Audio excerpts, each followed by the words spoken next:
Hey guys, today I wanted to share with you a simple philosophy about how the body works at a cellular level.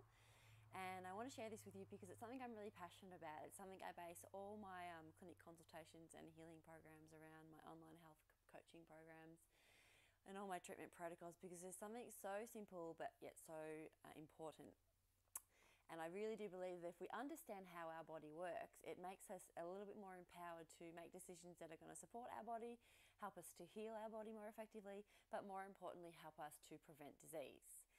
So, what I'm talking about is health at a cellular level. Now, us as human beings, we are made up of an estimate of about 13 trillion different cells. So, it's a hell of a lot.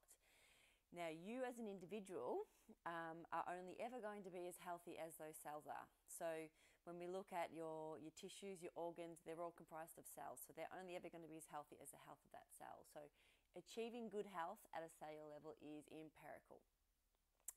Now, as you probably are well aware, a cell is very different in its makeup in terms of a skin cell versus a hair cell versus a liver cell. Every single one of our cells has the same basic requirements. And if you can understand these and give the cell what it needs in order to thrive, your health too will thrive. So, from the top, the three most important things that your cells need is nutrition. Now, obviously that's through eating. And if you can flood your body with the whole range of vitamins and minerals, then your cell can do what it's meant to do. It's as simple as that. When a cell is nutritionally deprived, it can't do what it's meant to be. And that's a heart cell. It's supposed to coordinate the pumping of the blood and all those things. It can't do it if it's nutritionally deficient. Now, the second is the cell needs the ability to be able to move toxins out of the cell readily. Now, we live in a pretty toxic chemical world, unfortunately, so we're all exposed to toxins all day, every day. We can't avoid them. Obviously, we can control the things we're putting into our body, the things we're putting on our body, so all our beauty care regimes, they're all chemical origin, okay? So there's something that doesn't fit right in that cell environment. The cell has to actively detoxify it out, which it does so through the elimination organs and the use of the liver. But then there's all these things that we have no control of, as I said, so environmental pollutions that we're constantly breathing in. There's things in our food that if we're not eating all organic, things like even pharmaceuticals are of chemical, toxic element once they're metabolized. So not knocking drugs at all. We are so lucky that we have access to so many medical drugs, life-saving drugs in emergency situations. But I do think as a human race, we've become a bit lazy. We've become a bit over-reliant on these pharmaceuticals. We've almost taken advantage of them because we're taking, things like Panadol on a daily basis because we can.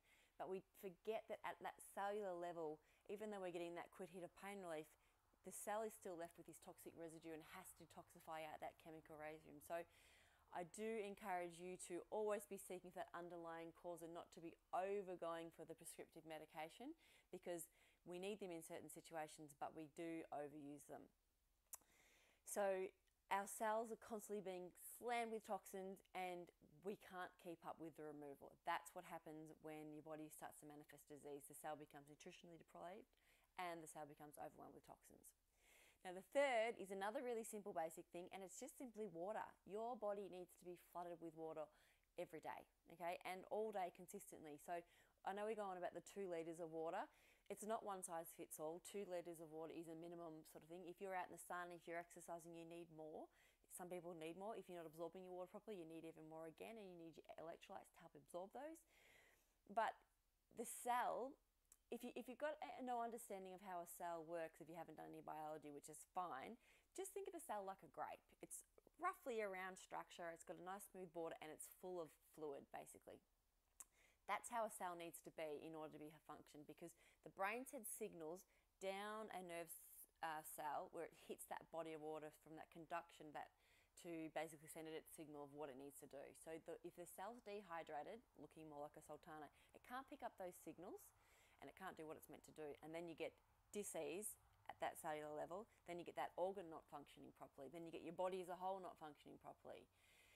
So hopefully I've been able to explain that relatively easily, and you can now understand how we are made, what we're made of, and what our cells basically need, and then you can start to give them what they need. It's not that over You know, it's not that scientific really. Good nutrition, lots of water, and the ability to detoxify. And that is why I do implement a lot of detoxification protocols with clients, and I do have some really great online detox programs, and of course things like the coffee enemas. So think of it from that way. Empower yourself. What can you do on a daily basis of ticking off those 3 things to allow your body to thrive?